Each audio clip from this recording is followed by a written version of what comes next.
Hi everybody, back in the apartment in Marbella. Things are moving quickly and let me show you what we're doing at the moment.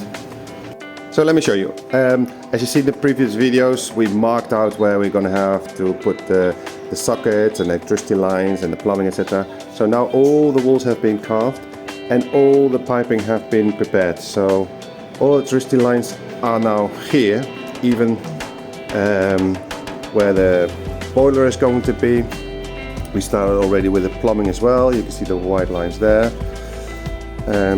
This wall, as you know, has been increased to make thick. So now we can actually put the electrical box in there. All the gaps in the floors have been filled in because all the electricity lines now are hidden. As you can see, this is the fuse box at the entrance where everything comes in, and from here it gets distributed throughout the whole apartment. This here through the flooring for the kitchen, and here we got all the provisions for the kitchen. Then obviously the lines go through the floor onto the bedrooms and the other bathrooms. Here you can see very clearly that everything is here.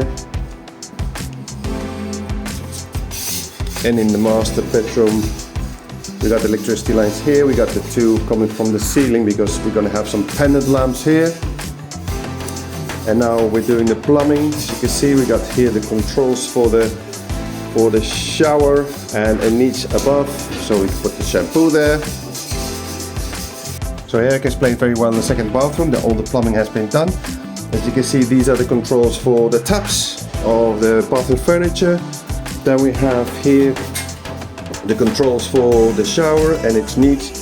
This is the pipe for the electricity and to create here the LED light in the niche. Obviously all the water piping is done through the ceiling. This is going to have the hand shower. Here obviously we're going to have the rain shower coming down.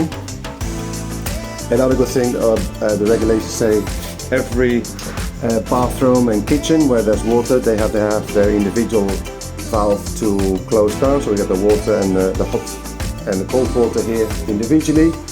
So this bathroom is pretty much done plumbing and electricity wise. So up to the next update. Speak to you soon.